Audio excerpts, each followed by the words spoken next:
Welcome to the 4.7 notes. Really quickly before I get started, if you will do me a favor and come down here to this area by this graph, yours probably has an equation there, and you're probably like, whoa, mine doesn't look like that. Why? Well, that's because I made a mistake. So you're gonna cross yours out and write this.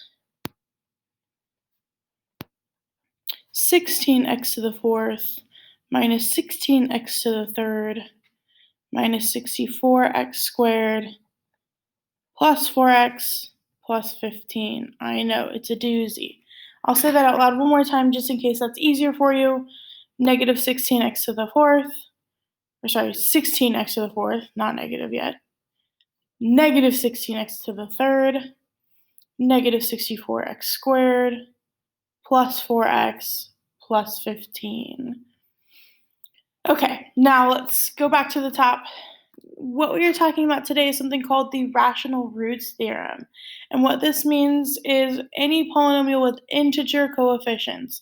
Integers are numbers without decimals, like -2, -3, 1, 2, 3, not 2.5, 1/2, 2/3, 3/4, none of that stuff.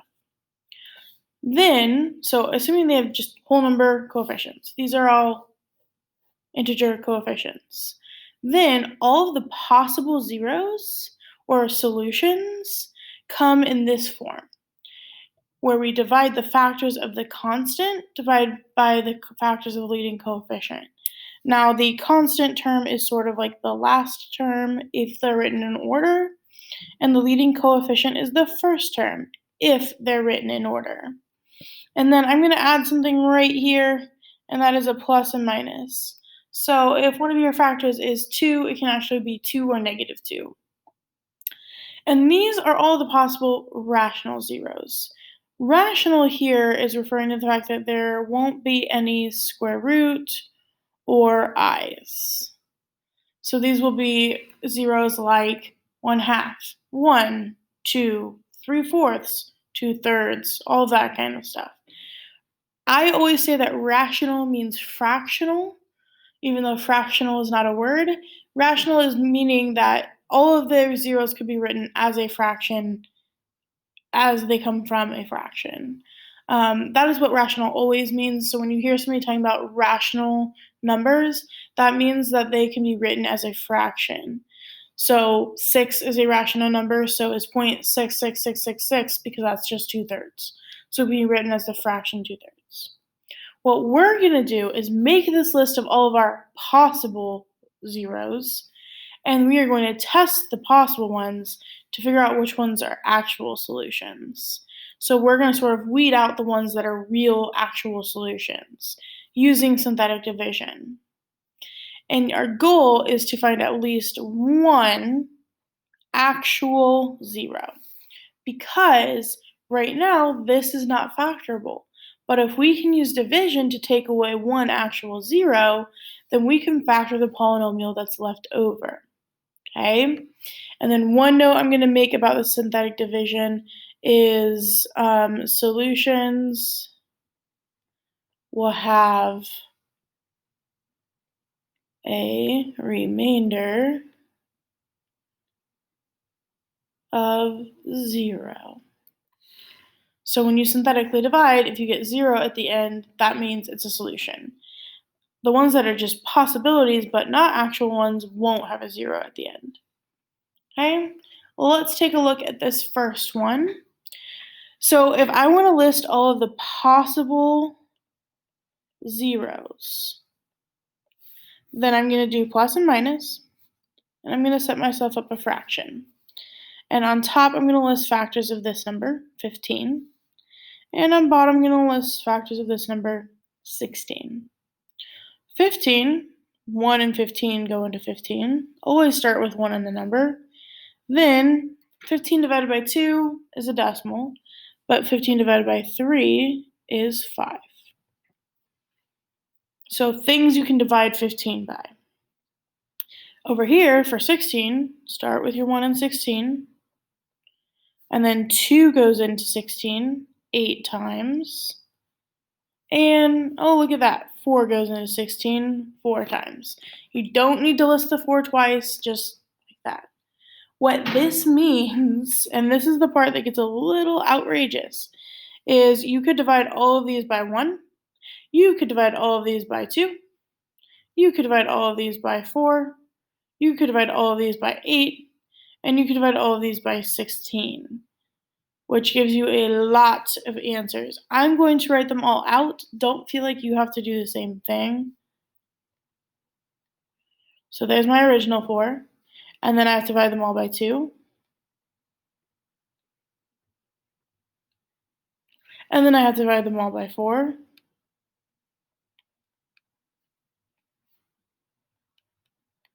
And then I have to divide them all by 8. And this is the part where I think some of you are probably going to stop writing them down if you have been. And then you have to divide them all by 16. I know, it's super annoying. Now, we are going to work smarter, not harder here. This is my list of possibilities. If I was trying to test these, I'm going to tell you right now, I would probably not pick any of these to test. I would pick either my whole numbers or my halves, because a half is a fraction, but it's not that hard to deal with. So what you need to do is pick one to start with. Now, on this first example, I'm saying use the graph to help you find the remaining zeros. So for example, if I look at this one right here, it's like somewhere between -2 and -3, which could mean that it would be a half or a fourth or an eighth or 16th. Let's take a gamble that it's going to be -1.5. Well, -1.5 is the same thing as -3/2. So we're going to pick that number to test first. So if you're looking at the graph, you can kind of narrow down your possibilities. I happen to be picking this one right here. Then, for synthetic division, you're going to write your coefficients. And this is the part where we've already done this before, so I'm going to go a little bit faster. Drop this number right on down. And you're going to multiply this by -3/2. Here's my suggestion. Either take 16 times -3 divided by 2, or do half of 16, 8, times -3, -24. And then add these two numbers together. Half of -40 is -20, times -3 is +60. -64 plus 60 is -4. Half of -4 is -2, times -3 is 6. 4 plus 6 is 10. Half of 10 is 5, times -3 is -15. And 15 plus -15 is 0. So that means I picked correctly because I got a 0 at the end. Then what we're going to do is factor what's left over right here.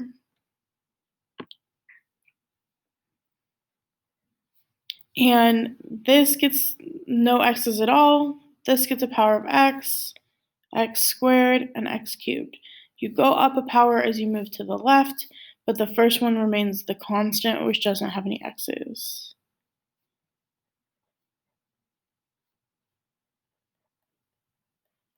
And what we're going to do is we're going to factor this because there are 1, 2, 3, 4 terms.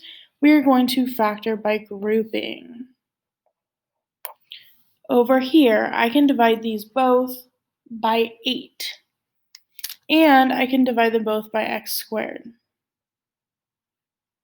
Okay, 16 divided by 8 is 2. If I had x to the third divided by x squared, I would just have an x left. -40 divided by 8 is -5. X squared divided by x squared cancels out or is 1, so I don't need to write that. And over here, we're hoping that I get the same thing left in my parentheses. I can divide both of these by 2, and you don't want the first thing in a parentheses to be negative like this 4, so we're actually going to divide it by -2. -4 divided by -2 is 2x. 10 divided by negative 2 is negative 5. And now you'll see that this matches. So we have 2x minus 5 and 8x squared minus 2. This answer is going to lead us to, we set it equal to 0. I'm going to add 5 to the other side. And then I'm going to divide by 2. So 5 halves is one of our answers, which was right here. And then what to do with this one? Well, I'm going to add that 2 to the other side and divide by 8. Now, that is not a whole number, and what I'm going to say is right now it's pretty important that we leave it as a fraction. The only thing is I can simplify this fraction by dividing everything by 2.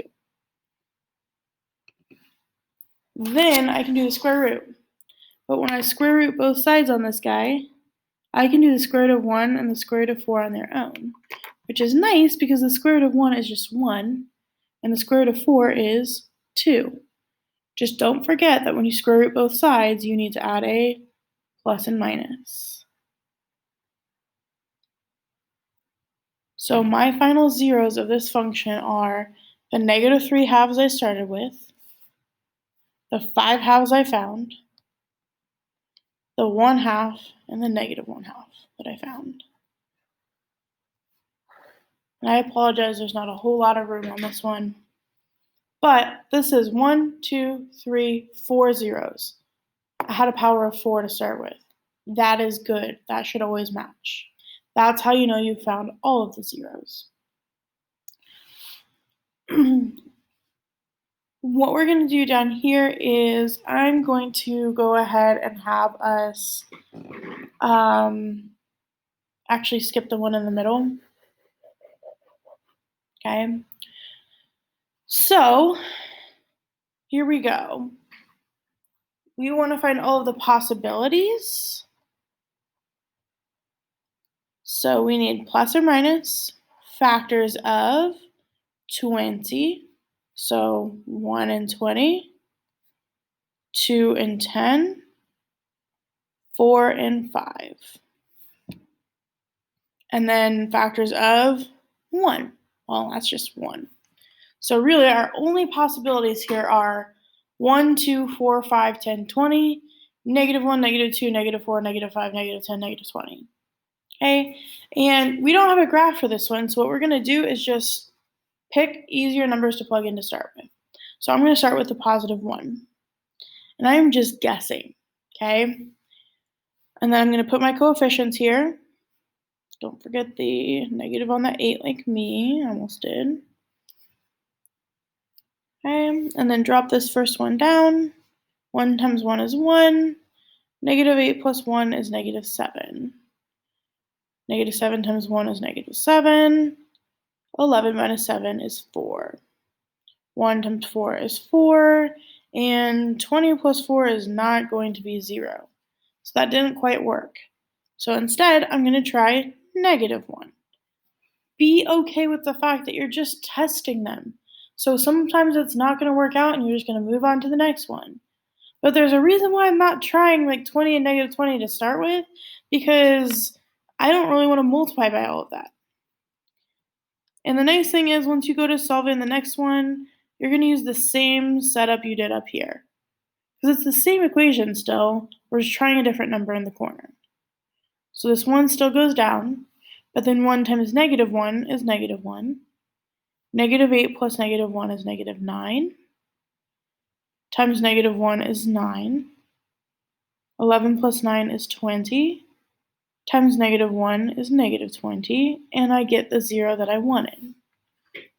Then this leaves me with, this is going to be x, this is going to be x squared. So I need to factor x squared minus 9x plus 20. This has 3 terms and is a trinomial. So this is where you want to find the two numbers that multiply to 20. So 1 and 20, 2 and 10, 4 and 5. And since we want them to add to -9 in the middle, all of them have to be negative. Otherwise, they wouldn't multiply to +20. And I find my two numbers that I want right here because they add to -9. So x minus 4 and x minus 5 are my two factors. If I set both of these equal to 0, I'm going to add the 4 on this side and get x equals 4. I'm going to add the 5 on to this side and get x equals 5. Those are two of my answers. I'm supposed to have 3 though. Where did the third one go? It was right here from the division. So -1 is my last 0. Okay, the whole point of this is that this equation was not factorable using any method that we know of. So what we do is we take away a 0, and that sort of reduces our equation down to a quadratic, and we can factor this from here. So we're using synthetic division to break it down so that we're left with something that is factorable. Okay, again, we're going to skip the one in the middle, and I'm going to go to this one at the end. And this is supposed to say f of x in front.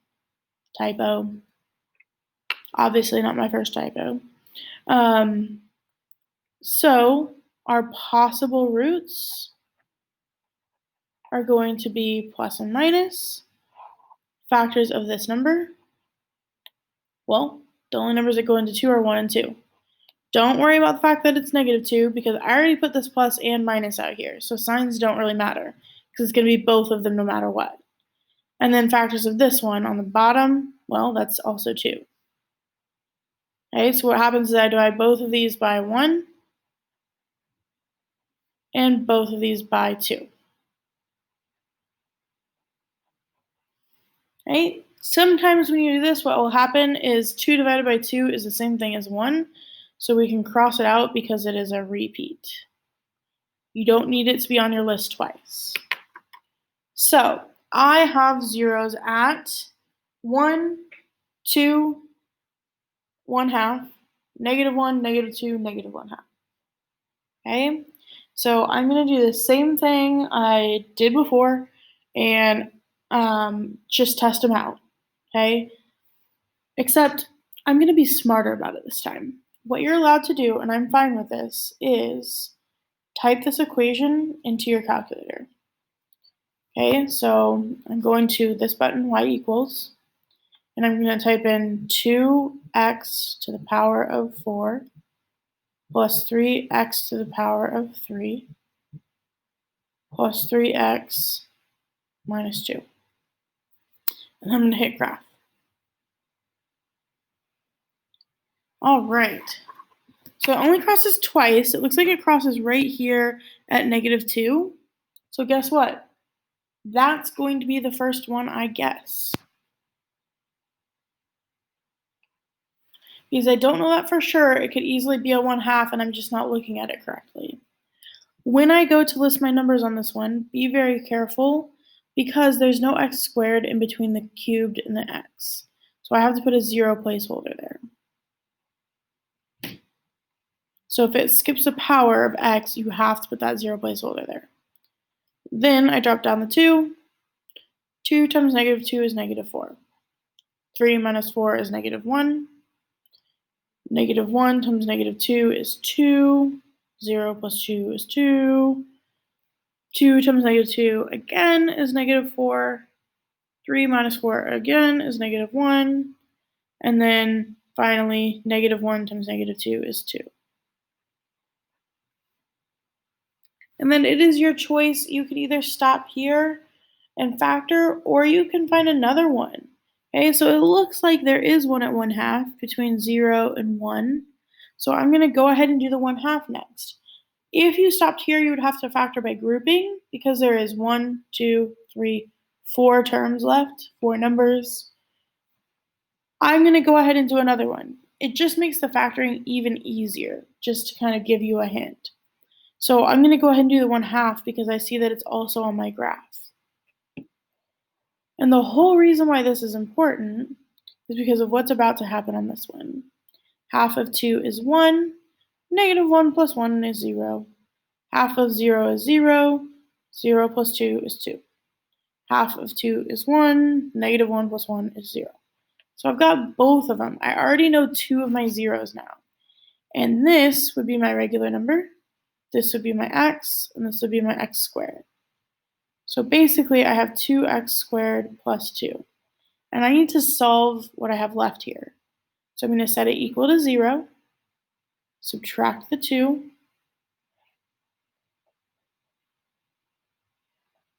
and divide by 2.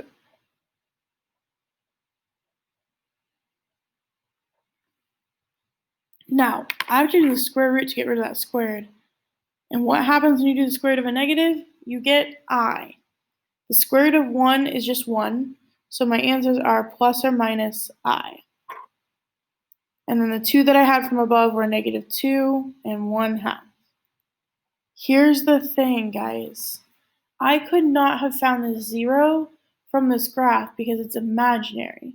So sometimes we have to have these to find the rest of them. And we definitely have to check these to make sure we've got the right decimal going on.